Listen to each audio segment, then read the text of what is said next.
Video की starting में Phalen अपने क्लासरूम के बेंच पर बैठी होती है। तभी ल्यूसी अपना लाइटर आगे कर देता है और उससे कहता है कि क्या तुम्हें इस लाइटर की ज़रूरत नहीं है? पहले तो लाइटर जैसी चीज़ें तुम्हारे पास ही रहा करती थी, तो अब क्या हुआ, अब तुम उसे अपने पास क्यों नहीं रखती?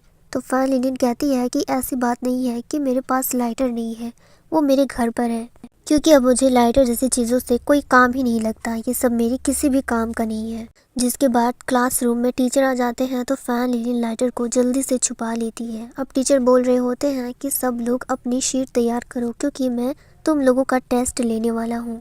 टेस्ट का नाम सुनकर तो फैलिन घबरा जाती है, जिसके बाद उसे एक लुक ल्यूसी देता है। अब थोड़ी देर के बाद फैलिन लाइब्रेरी में पढ़ाई कर रही होती है, तभी वहाँ पर ल्यूसी आता है। ल्यूसी पूछता है कि तुम्हारा एग्ज़ाम कैसा गया? तो फैलिन कहती है कि मैंने एग्ज़ाम तो अच्छे से दिया था और पेपर भी अच्छे से फिल किया था, अब पता नहीं रिजल्ट में क्या आएगा और अभी तो कुछ नहीं कह सकते। जिसके बाद वो पूछती है कि तुम्हारा एग्ज़ाम कैसे गया? तो ल्यूसी बताता है कि जैसे तुम्हारा गया बिल्कुल वैसे ही, मैं भी कुछ नहीं बता सकता।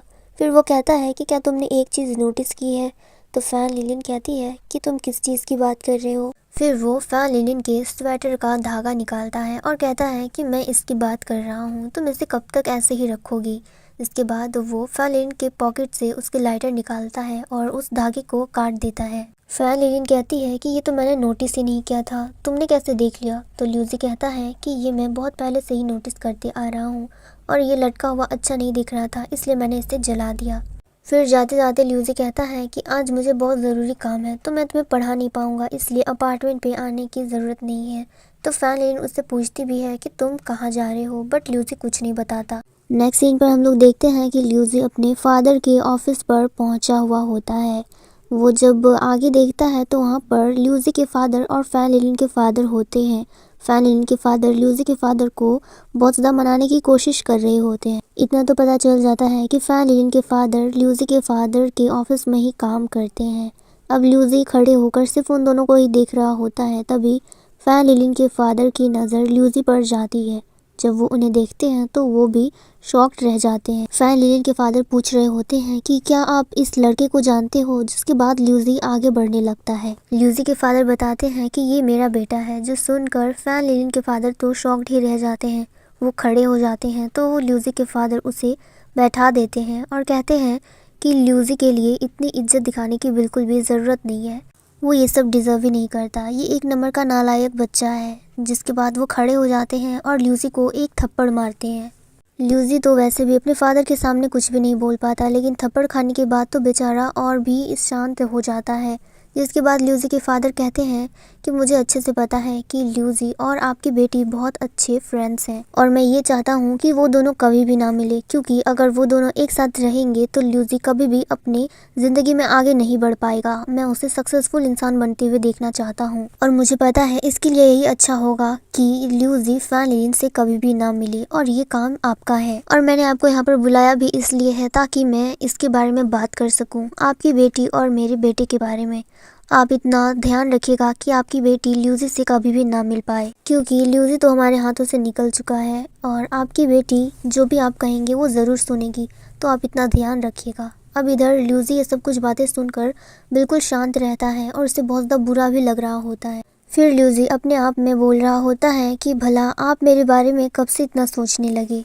अब हम लोग नेक्स्ट सीन देखते हैं। ल्यूसी बाहर होता है और लाइटर ऑन ऑफ कर रहा होता है और वहाँ पर फैलिन के फादर भी होते हैं, जो ल्यूसी को देख लेते हैं। तो वो कहते हैं कि कोई भी पेरेंट्स अपने बच्चों का कभी भी बुरा नहीं चाहता, तो तुम्हारे फादर ने तुम्हें जो भी कहा तुम उसका बुरा मत मानो। और तुम्हारे फादर ऐसे ही हैं, उनके साथ इतने दिनों तक काम करके मुझे इतना तो समझ आ गया है कि वो अपना गुस्सा बिल्कुल भी कंट्रोल नहीं कर पाते। अगर तुम अपने अपार्टमेंट पे अकेले रहते हो तो अपना ध्यान रखना। ये बोलकर फैलिन के फादर वहाँ से चले जाते हैं और ल्यूसी वहीं पर खड़ा होता है। उसे बहुत ज़्यादा बुरा भी लग रहा होता है, क्योंकि उसके पास कोई भी नहीं है जिसके साथ वो अपना फीलिंग शेयर कर सके।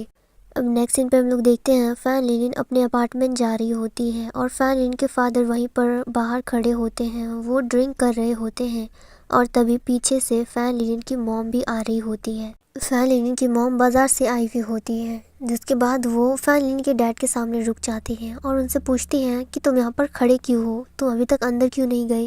फैन लिलिन की मॉम कहती है कि क्या तुम फैन लिलिन का वेट कर रहे थे, वो तो अब आ भी गई और घर भी चली गई है, तो तुम भी अंदर चलो।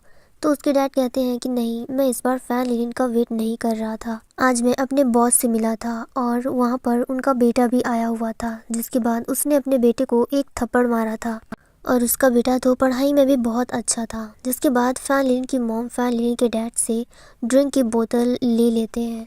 फिर फैन लिलिन के डैड कहते हैं कि चाहे हमारी बेटी कितनी भी मस्ती क्यों ना करे और हमें कितना भी परेशान क्यों ना करे, चाहे हम लोग उससे कितना भी गुस्सा हो, लेकिन हम लोग कभी भी उस पर हाथ नहीं उठाएंगे, क्योंकि बच्चे अपने पेरेंट्स को देखकर ही बड़े होते हैं। अगर वो लोग उनके साथ अच्छा बिहेव करेंगे तो बच्चे कभी भी बिगड़ नहीं सकते। और कैसा होगा अगर हम लोग फैन लिलिन के लिए एक नया ट्विटर ढूंढ देंगे, इससे उसको पढ़ने में ज़्यादा आसानी होगी और वो ज़्यादा देर रात तक बाहर भी नहीं रहेगी। मैं एक नया ट्विटर ढूंढूंगा और उसे अपने घर में ही बुलाऊंगा ताकि वो फैन लिलिन को घर पर ही पढ़ा सके। और इधर फैन लिलिन जो सब कुछ सुन रही होती है, उसे पता होता है कि उसके डैड ल्यूजी की बात कर रहे होते हैं कि वो ल्यूजी के साथ उनको पढ़ाना नहीं चाहते, क्योंकि डैड को तो ल्यूजी से हमेशा से ही प्रॉब्लम थी। अब हम लोग नेक्स्ट सीन देखते हैं। फैन लिलिन और ल्यूजी दोनों लाइब्रेरी में होते हैं, वो लोग पढ़ाई कर रहे होते हैं और दोनों की ही शक्लें उतरी हुई होती है। और फैन लिलिन अपने मन ही मन में सोच रही होती है कि अगर डैड ने मेरे लिए एक नया ट्विटर ढूंढ दिया तो ल्यूजी को कितना ज़्यादा बुरा लगेगा। अब जब वो दोनों ही शांत होते हैं तो फैन लिलिन डिसाइड करती है कि वो ही ल्यूजी से कुछ पूछेगी।